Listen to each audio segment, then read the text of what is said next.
What is going on, guys? Welcome back to the channel. My name is Bill, and in today's video we are letting the Bronco breathe a bit more. Now, if you don't know, this is a 2.7 and I have this bodyguard bumper with a winch, and this winch sits right in front of the intercooler. Now, when I first installed this, I was a little bit worried that maybe that was going to starve the intercooler. I haven't had any issues whatsoever. So if you want to go with this way, it's not going to hurt anything. I've put some miles on here. Like right after this, I drove this from where I'm at in Indiana to Vegas and then back with no issues whatsoever. I haven't had any problems. That being said, from day one that Mishimoto announced that they had a high mount performance intercooler coming out, I thought to myself, I definitely want that. So what that's going to do is lift the radiator or the intercooler up and above where the winch is, put it right there so you can get some more airflow.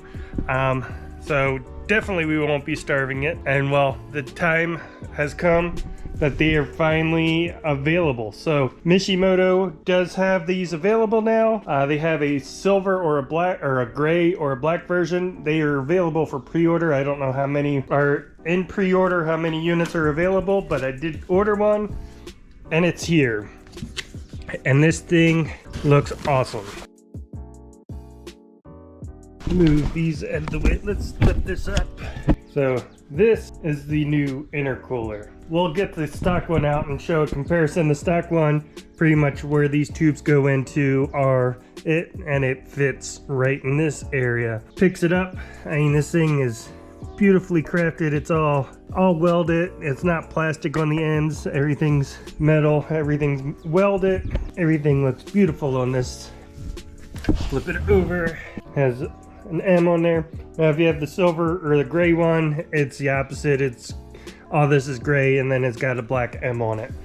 But there's going to be a lot of work to get this into there. Mishimoto on their site says it is 4 out of 5 wrenches to get this installed. I quickly looked through the instructions and yeah, there's a lot to do. We have to take the bumper off. We have to take the grill off. We have to take basically the entire front end off, which normally not too hard. With this, I have not had this bumper off since I've installed it though.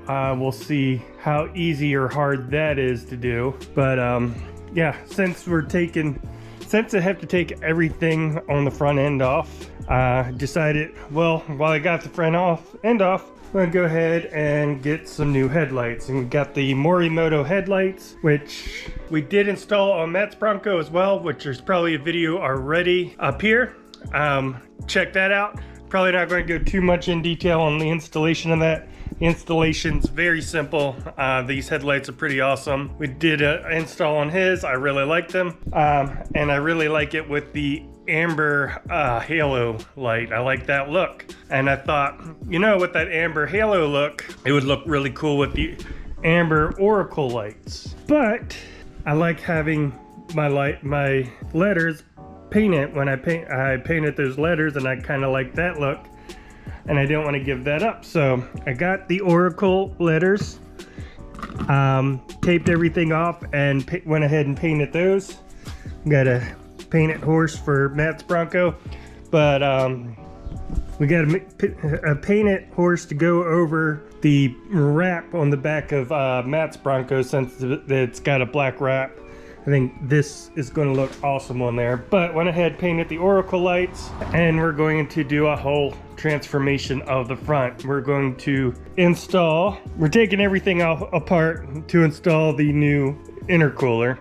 And since we got everything apart, I'm going to put the new lights in, and while I got the grill off, go ahead and swap out those letters for the oracle letters. But like I said, I did want to make sure that they got painted first, so I went ahead and painted them, and now we're ready to start tearing things apart. To tear down the grill and the front of everything is fairly simple. Just pop all these pins out and remove this cover. Then there's some bolts down there, so let's go ahead, get those popped out of here, get this cover off, and we'll go from there. Okay, got everything laid out. It actually doesn't look so bad once you get everything out of the bags. Having everything individually wrapped made it seem like there was a lot more than it actually is. So it doesn't seem too bad. Got everything laid out. Went ahead and printed out some instructions so we have some stuff to follow along too. But in the meantime, got to disassemble all this. Now, I don't know how long this is going to take. Normally, OEM bumper I can get off very quickly. I haven't taken this bumper off yet since I've had it on. It's fairly familiar. We just installed Matt's similar bumper, so should be able to figure it out fairly easily. But I'm just going to start at the top, work my way down, and maybe once we get all this other stuff off of there, we could see that there's a way to work in there without having to actually remove the bumper, but we'll see. But to get started, just pull all these little pins out of this top piece, and I'll just slide out.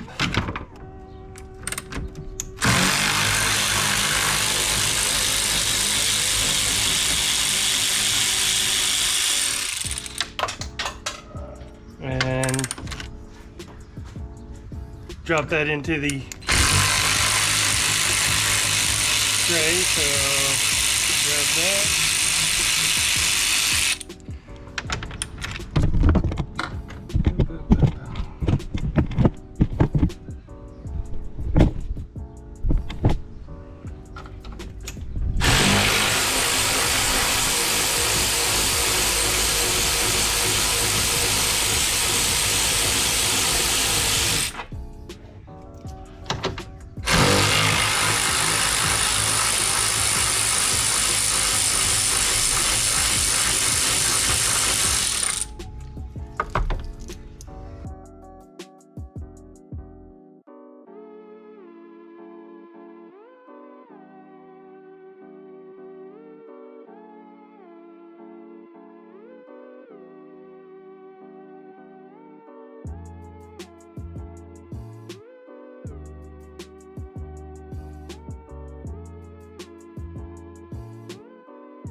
Now I might have to take the bumper off anyway just to get to this piece.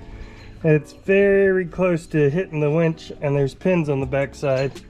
I have to pull this piece, just pull one end off, and then there's snaps along the back side. I don't know if we're going to have enough room to pull that out or not. Guess we will find out. And same thing on this side. Pull it out and around. Oh, we were able to get that off without. I said that this winch is sitting right in front of that intercooler, so if we can get around taking that out, I don't know if we're going to be able to, but I definitely have to take this front plate off so I could take the skid plate off the bottom, so I'll go ahead and do that. Alright, so for the ease of everything, I decided to go ahead and just remove the bumper. Looks like it may be possible without it, but since this is the first time doing this, I'm just going to go ahead and do as the instructions say.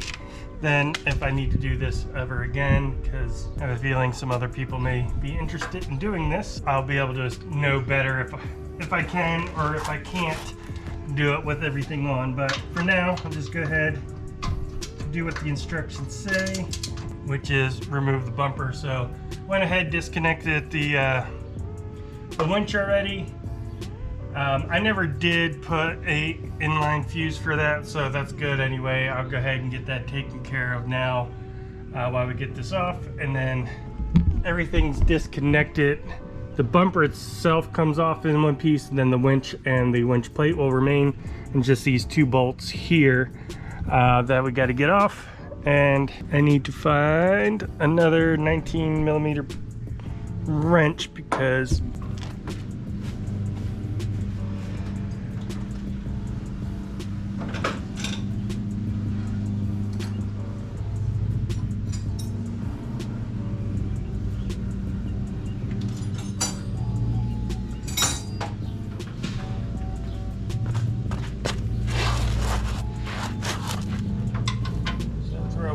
from this side.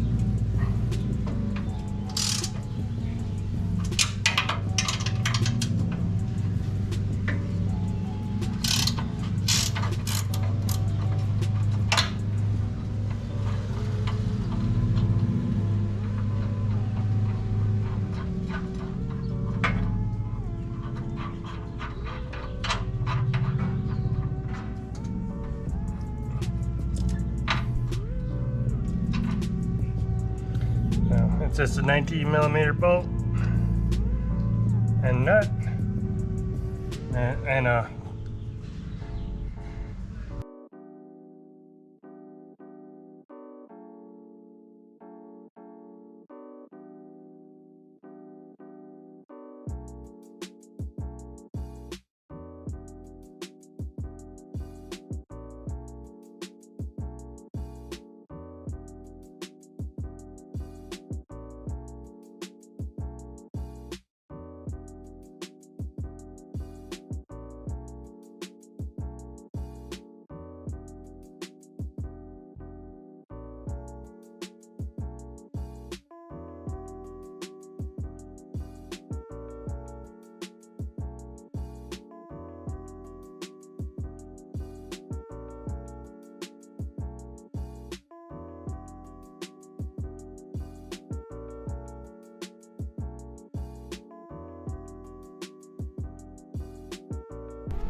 now normally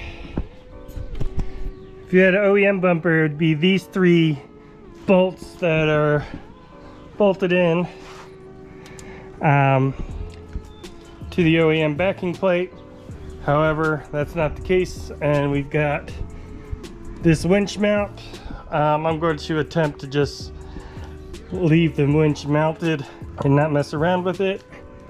I got some wires that are seems to be taped together here, so I'll cut that, pull these three bolts off, and then just lower this down and pull it away instead of taking the lead apart and the. So that should, since everything's put together, everything's put together, got the jack on it, so I should be able to just take these three bolts out, assuming I can get access to them, and just leave that as one unit instead of taking that all apart now. So these bolts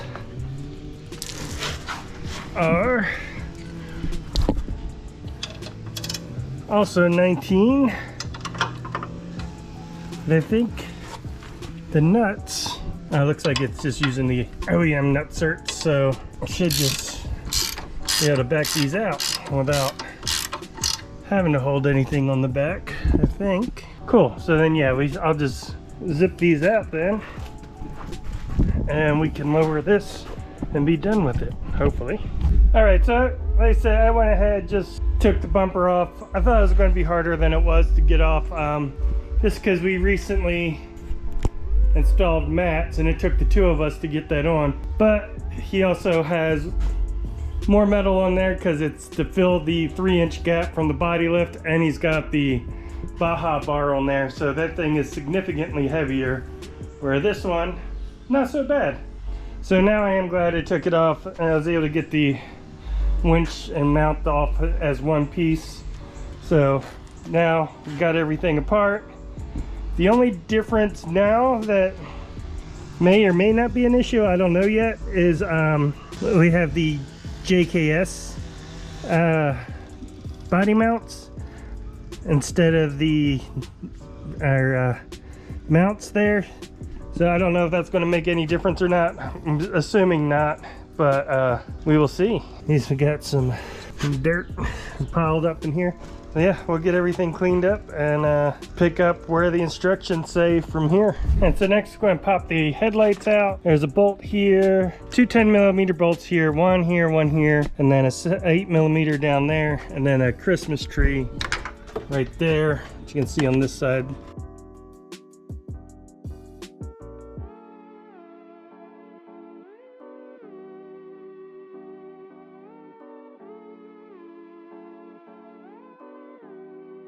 And the pin I was saying kind of gets stuck in there sometimes is this little guy right there, but just pry it out and it pops right off. And I just noticed something. I only have one horn connected. There's two horns, one on each side, and this one is not connected. I think I may have broken, yeah. Apparently when I had my little interaction with the mud puddle and I smashed this corner a bit, seems I may have busted that clip. Oh, maybe I'll order a new one of those. Yeah, aside from that, everything over here looks fine. But yeah, that's it. Headlights are out. think next we need to remove the active shutters, or I think we got to remove the active shutters for the lower intercooler, and then also for up here we are going to have to remove these completely. We're not putting those back on because obviously the new intercooler sits here. They provide some blank off plugs to plug the things in to prevent prevent you from getting errors from, oh, excuse me. They do have some plugs, blank off plugs to plug the wires into to prevent warnings and dash lights and warnings and everything for having this disconnected. But yeah, you will have to sacrifice your active shutters, which, I mean, okay, that's fine by me. But yeah, we'll sacrifice that just in order to put the new intercooler in there, but no big deal in my book. All right, so next we got to disconnect the active shutter for the intercooler wiring harness, which is just this plug here, which apparently I need 2 hands to do. One sec. Pull it, and then there's a Christmas tree there we gotta disconnect. See if I can get that with the screwdriver. Now let me get my pry tool. All right, now we need to remove this active shutter, which is, looks like a 7 or maybe 8mm bolt there.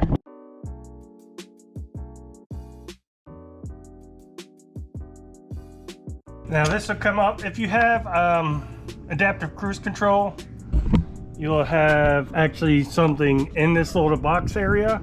I don't have adaptive cruise control, so there's nothing there, no extra harness or anything. So this should just come right off. Looks like there's some little plugs there, and then that will come right off there. And then one last thing before taking this off, there is another plug right there. Push that in and take that off. Now this should lift up and out, and that's your active grille shutter.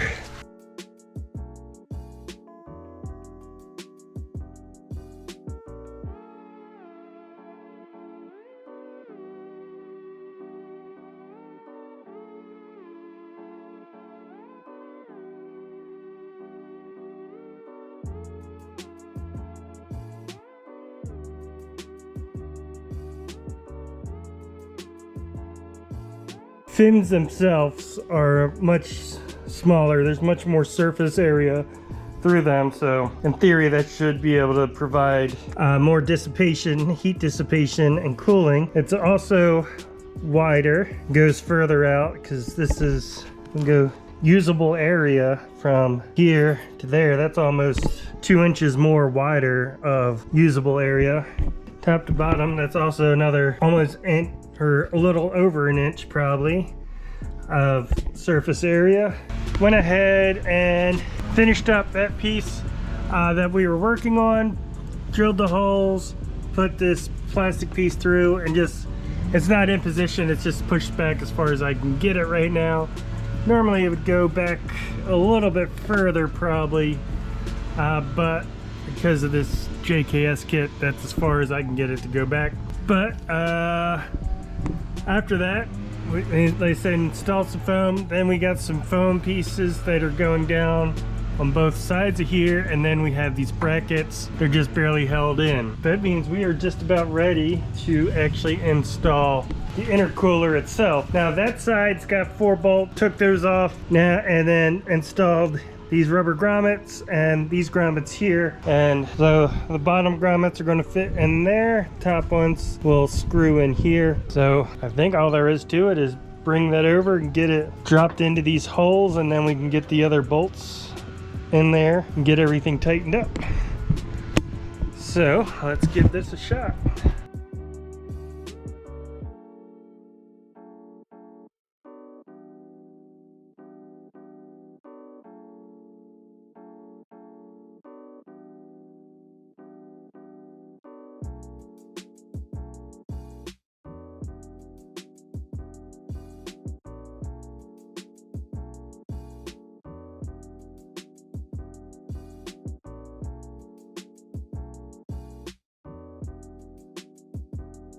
So we got this foam. I like how they're like trying to block any other air, so to force all air to go through here, blocking the flow going around to force the air go through. So yeah, I'm looking forward to seeing how things run with this. But until then, let's get this finished up.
Now there's one modification we have to make to the fascia here. This center guide pin now is too long, and so we're gonna have to cut that back a little bit because it's gonna go right through here and stab that. So we do have to trim that back. But aside from that, putting everything back should be fairly straightforward. We'll find out here.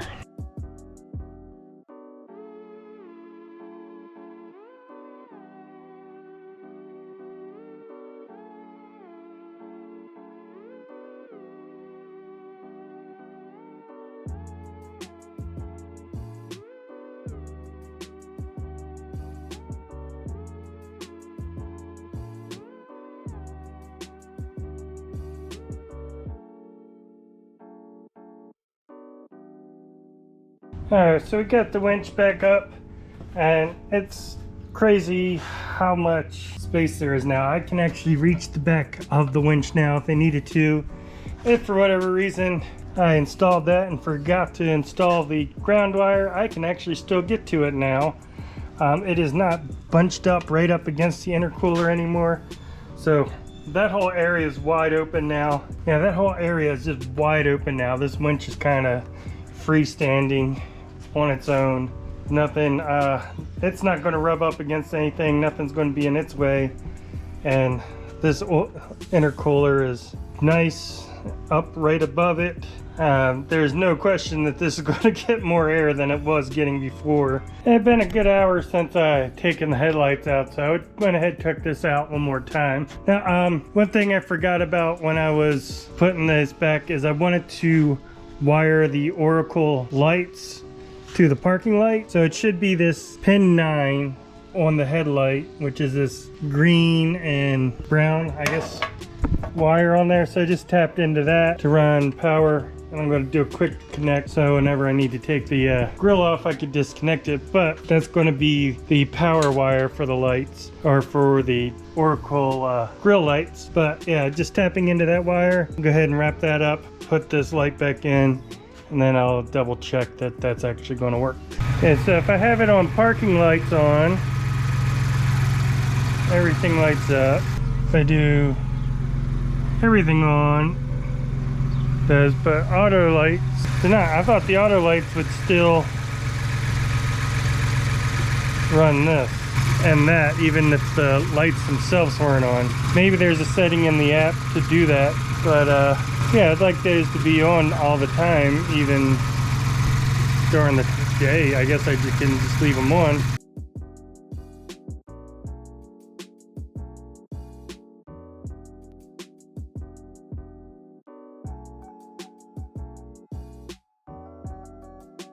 But I'd like to have gotten their full kit that replaces all the piping as well, but that's not available yet. So maybe one day down the road we will upgrade the charge pipes and everything as well. But for now, we'll get the couplers and everything set up and work on getting everything connected.